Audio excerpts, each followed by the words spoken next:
स्वागत है आपका एनबी न्यूज में। आप देख रहे हैं उत्तर भारत और मैं हूं आपके साथ सदफ फातिमा। बुलेटिन की शुरुआत करेंगे। खबर उन्नाव से है, जहां उप संभागीय परिवहन कार्यालय ने वाहन स्वामियों को सहूलियत देने का मन बनाया है। ऐसे वाहन मालिक जिनका टैक्स बाकी है, उन्हें विभाग उस टैक्स पर लगे 100% जुर्माने से मुक्ति देगा। एक मुश्त समाधान योजना के जरिए यह लाभ केवल 6 नवंबर से 5 फरवरी तक वाहन स्वामियों को मिलेगा। एआरटीओ प्रशासन श्वेता वर्मा ने बताया कि अभी तक 70 आवेदन आए हैं, जिसमें अभी तक 18 लाख रुपए जमा हुए हैं। जी, ऐसे वाहन जो बकाये में चल रहे हैं, ऐसे वाहनों के लिए एक मुश्त शास्ति समाधान योजना लाई गई है, जिसमें जो पेनाल्टी होती है उन वाहनों की, उसको 100% माफ़ कर दिया गया है।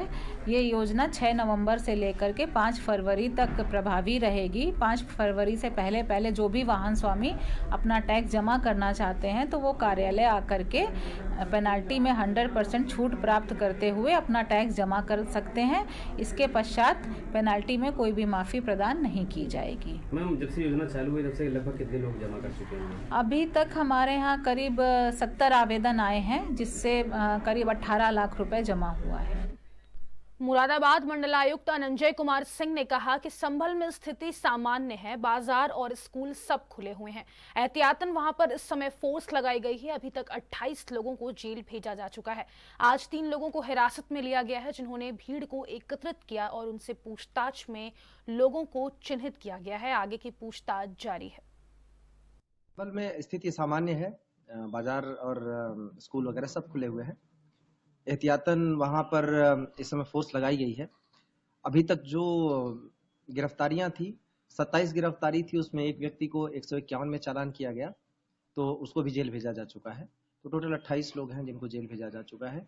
और आज 3 लोगों को जो आपस में उनकी बातचीत पकड़ी गई थी, जिसके आधार पर जिन्होंने भीड़ को इकट्ठा किया, उनमें से 3 को हिरासत में लिया गया है और उनसे पूछताछ के आधार पर और भी लोगों को चिन्हित किया गया है। अभी आगे पूछताछ जारी है और इसमें जैसे जैसे आगे पूछताछ के आधार पर, चिन्हांकन के आधार पर जैसे जैसे लोग मिलते जाएंगे, 250 से अधिक लोगों को अभी तक चिन्हित भी किया जा चुका है। वैसे वैसे उनके खिलाफ कार्रवाई करते रहेंगे। इससे संबंधित वीडियोज और फोटोज जारी करके लोगों से पहचान करवाया जा रहा है। सर, अभी तक जितने लोग डिटेन किए गए हैं, उन्होंने कुछ और ऐसे इम्पोर्टेंट कुछ और लोगों के नाम भी बताए हैं क्या अभी इसमें?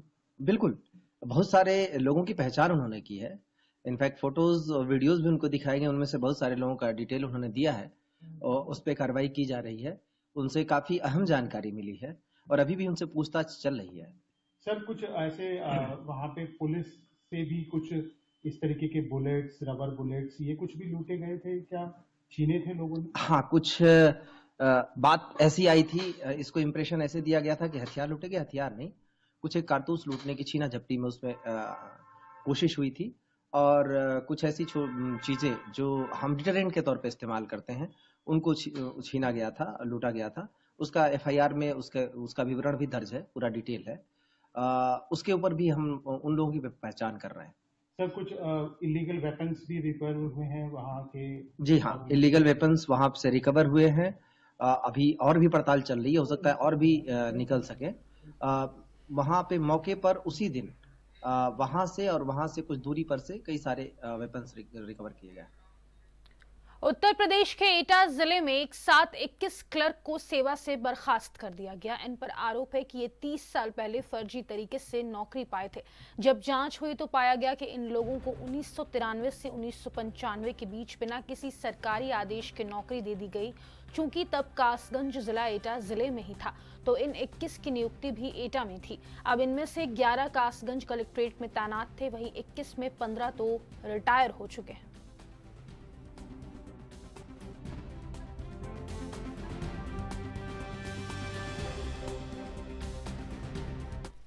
उत्तर प्रदेश के हरदोई जिले में बंद पड़े एक मकान में एक युवक का खून से लथपथ अवस्था में शव मिला।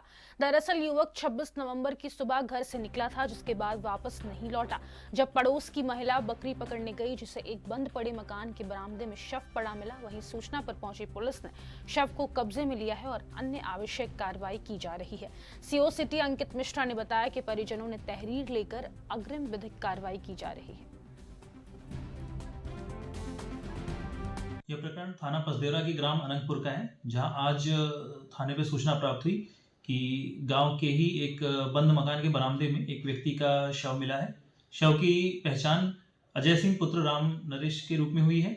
इसमें पुलिस द्वारा नियमानुसार पंचायतनामा की कार्रवाई पूरी कर पीएम के लिए बॉडी को भेजा जा रहा है व इसमें परिजनों से तहरीर प्राप्त कर अन्य विधिक कार्रवाई की जाएगी। नोएडा सेक्टर 63 की पुलिस द्वारा एक हत्या की घटना का सफल अनावरण किया गया है। बता दें कि 26 वर्षीय युवती खुशी का शव बरामद हुआ था। वहीं महिला बिहार की रहने वाली है। ये पिछले 2 महीने से अपने बॉयफ्रेंड सूर्यकांत के साथ लिव इन में रह रही थी। इसी लड़के ने युवती की हत्या की है, क्योंकि लड़की का रिश्ता घर वालों ने किसी और के साथ कर दिया था और युवती रिश्ता नहीं तोड़ रही थी। थाना सेक्टर 63 पुलिस द्वारा एक हत्या की घटना का 12 घंटे के अंदर सफल अनावरण किया गया है। इस घटना में एक पुलिस को सूचना मिली थी कि एक युवती, इसका नाम खुशी है और 26 साल की है, उसकी बॉडी सूचना मिली थी। जैसे पुलिस मौके पर पहुंची और पुलिस ने इसमें आगे तफ्तीश करना शुरू किया तो मालूम चला कि उस महिला का नाम खुशी है, उसकी उम्र लगभग 26 वर्ष है और मूल रूप से बिहार की रहने वाली है। जब इसमें आगे पता लगाया गया तो मालूम चला कि ये पिछले 2 महीने से अपने बॉयफ्रेंड, जिसका नाम सूर्यकांत है, उसके साथ यहाँ पर लिव इन रिलेशनशिप में रह रही थी और उसकी दोस्ती पिछले 1 साल से इंस्टाग्राम के माध्यम से हुई थी। जब इसमें आगे तफ्तीश की गई तो मालूम चला कि इसी व्यक्ति द्वारा जो सूर्यकांत है, उसने अपनी गर्लफ्रेंड की हत्या की है और इसकी वजह यह थी कि जो लड़की है खुशी, उसका रिश्ता तो घर वालों ने कुछ समय पहले एक अन्य लड़के के साथ तय कर दिया था और बदला लेने के लिए, और क्योंकि लड़की को बार बार प्रेशर बना कर रहा था रिश्ता तोड़ने के लिए और रिश्ता तोड़ नहीं रही थी, इस वजह से गुस्से में आकर उसने इस हत्या की घटना को अंजाम दिया। मथुरा रेलवे जीआरपी पुलिस ने रेलवे स्टेशन से 3 चोरों को गिरफ्तार किया, जिनके पास से चोरी का सामान और 14 मोबाइल बरामद किए गए हैं। वहीं रेलवे पुलिस ने तीनों चोरों को गिरफ्तार कर वैधानिक कार्रवाई करते हुए दोपहर बाद जेल भेज दिया।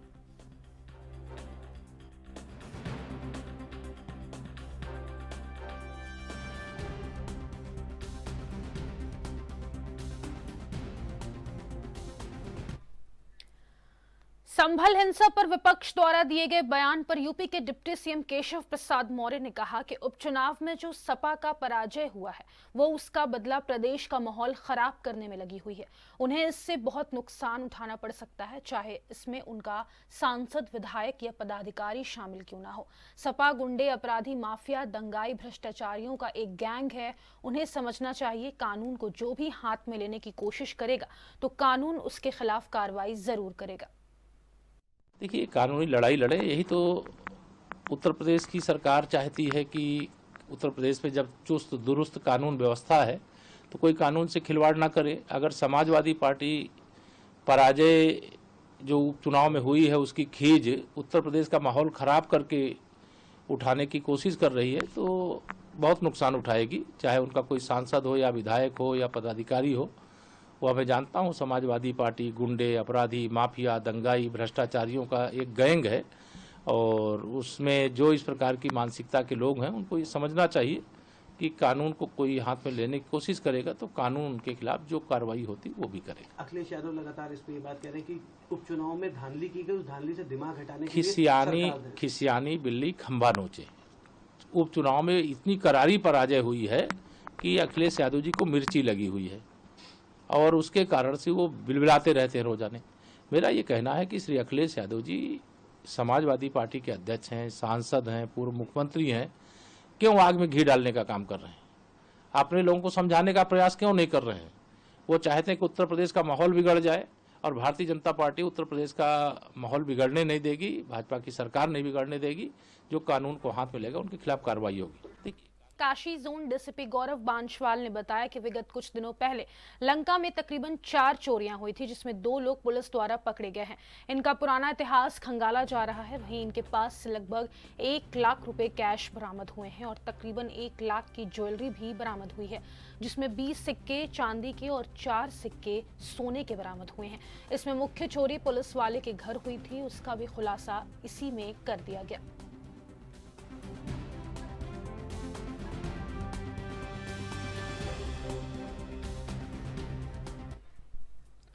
यूपी के बहराइच में बाइक चोर गैंग का खुलासा किया गया है, जिसमें 5 बाइक बरामद की गई है। आरोपी भारत से बाइक चुराकर नेपाल राष्ट्र में बाइक बेचने का कार्य करते थे। पुलिस ने गैंग के 4 सदस्यों को गिरफ्तार किया है। वहीं गैंग के पास से बाइक समेत नेपाली करेंसी और 6 मोबाइल फोन बरामद हुआ है। फकरपुर थाना क्षेत्र में सभी अभियुक्तों की गिरफ्तारी हुई है। वहीं पुलिस ने सभी गिरफ्तार अभियुक्तों को जेल भेज दिया। जी, आज सुबह भोर में लगभग 4:30 बजे जब थाना फकरपुर की पुलिस भ्रमण पर थी, तो उनके द्वारा 4 संदिग्ध व्यक्तियों को पाया गया, जो कि अलग अलग मोटरसाइकिल सवार किए हुए थे। उनसे पूछताछ करने पर तथा उनके वाहनों के दस्तावेज देखने पर पाया गया कि सभी मोटरसाइकिल्स चोरी की। उनसे पूछताछ पर ज्ञात हुआ कि एक और निकट में स्थान है डिजर्टेड, जहाँ पे उन्होंने और मोटरसाइकिल छुपा रखी थी और 5 कुल चोरी की मोटरसाइकिल इनके पास से बरामद हुई है और 6 मोबाइल फोन्स। इनमें से एक व्यक्ति जो है वो एक रिपेयरिंग की दुकान गोंडा में चलाता है और अमूमन ये लोग अपने बाइक्स चुरा के विभिन्न क्षेत्रों से, लखनऊ, बाराबंकी, गोंडा आदि से वहीं पर छुपा देते थे ताकि किसी को संदेह न हो। तो आज थाना फकरपुर की पुलिस द्वारा अपनी सतर्कता का परिचय देते हुए इन 5 मोटरसाइकिल्स को और 4 अभियुक्तों को गिरफ्तार किया गया है। इन सभी को जेल भेजा जाएगा। मैम, ये लोग जैसे कि बहराइच बॉर्डर का जिला है, नेपाल से सटा हुआ, इनके लिंकअप है और इन्होंने पूछताछ में भी यही बताया कि ये नेपाल ही ले जा रहे थे बेचने के लिए और एक के पास से नेपाली करेंसी भी कुछ जो बरामद हुई है। तो वहाँ पे क्योंकि बॉर्डर पार बहुत प्रीमियम पे ये बिना कागजात के बेच पाते हैं, तो अक्सर ये देखा जा रहा है कि हमारे जो निकटतम जनपद हैं उनसे भी चुरा के वाहन जो हैं यहाँ हमारे जनपद के माध्यम से नेपाल की ओर ले जाने का प्रयास किया जाता है। मैम, जो 5 मोटर गैर जनपद ग्राम स्वराज्य समिति विभिन्न जनपदों में पिछले 3 दशकों से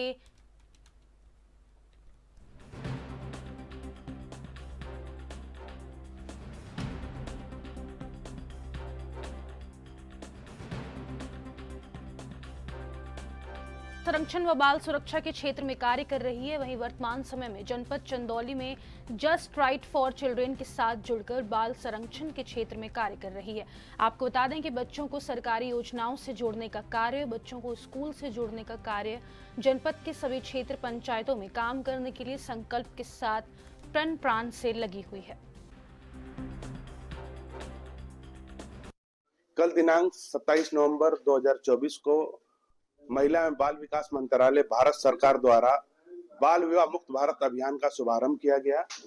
उसी समक्ष में कल जिला सभागार चंदौली में एडीएम, सीडीओ और डीपीओ साहब के मौजूदगी में लगभग 150 से 200 लोगों ने शपथ लिया कि हम अपने जिले को बाल विवाह मुक्त जिला घोषित करेंगे। साथ ही साथ ग्राम स्वराज्य समिति ने जिले के लगभग 200 गांव के आसपास में ये कार्यक्रम ग्राम प्रधान, आंगनबाड़ी, आशा के साथ मिलकर आयोजित किया, जहां पे शपथ दिलाया गया तथा शाम में मसाज जुलूस और कैंडल मार्च के तहत पूरे गांव को जागरूक किया गया और शपथ में ये बताया गया कि हम अपने गांव को बाल विवाह मुक्त गांव घोषित करेंगे। इस संबंध में ग्राम स्वराज समिति जिला प्रशासन के साथ मिलकर गांव को बाल विवाह मुक्त बनाने का प्रक्रिया शुरू कर दी है और आने वाले समय में हम गांव को बाल विवाह मुक्त बनाएंगे तथा गांव के बाहर ऐसा लिखित में लिखा जाएगा कि यह गांव बाल विवाह मुक्त गांव है। आपका संगठन ये बाल विवाह रोकने के लिए किस तरीके से ग्राउंड पे काम करेगा और कौन-कौन से लोग इसमें सहयोग करेंगे? हमारी जो संगठन है ग्राम स्वराज समिति, हम कार्यकर्ताओं के साथ ब्लॉक स्तर से लेके ग्राम स्तर तक जितने भी गवर्नमेंट की बॉडीज हैं, जितने भी गवर्नमेंट के विभाग हैं, आंगनबाड़ी, आशा, इसके साथ आजीविका मिशन के लोग हैं, एनआरएलएम के लोग हैं, इनके साथ मिलकर एक समूह का गठन करते हैं और प्रचार प्रसार करते हैं। साथ ही साथ जितने भी विद्यालय हैं, खासकर उसमें देखा जाता है तो 8वीं से 12वीं तक के जो बच्चे पढ़ाई करते हैं उनको जागरूकता अभियान के तहत ये बताया जाता है कि बाल विवाह समाज के लिए घातक क्यों है, ये कुरीति को किस प्रकार से बंद किया जा सकता है, समाज में इसका क्या प्रभाव पड़ता है और समाज के लोग इसको खत्म करने में किस तरह से अपना जिम्मेदारी निभा सकते हैं, अपनी भागीदारी निभा सकते हैं। अभी तक आपके संगठन को कितनी सफलता मिली बाल विवाह को रोकने को लेकर? अगर पिछले वित्तीय वर्ष की बात करें तो चंदौली जिले में संगठन और जिला प्रशासन के सहयोग से 7 बाल विवाह के केसेस को बाल कल्याण समिति के समक्ष प्रस्तुत करके रोका गया है। इसके अलावा लगभग 550 बाल विवाह के केसेस ऐसे हैं जिनको आपसी समझौते ग्राम प्रधान, आंगनबाड़ी, आशा के साथ मिलकर, ग्राम के वरिष्ठ और सामाजिक व्यक्तियों के साथ मिलकर इसको समझौते पर रोका गया है। इस बुलेटिन में फिलहाल के लिए इतना ही। मुझे दीजिए इजाजत। नमस्कार।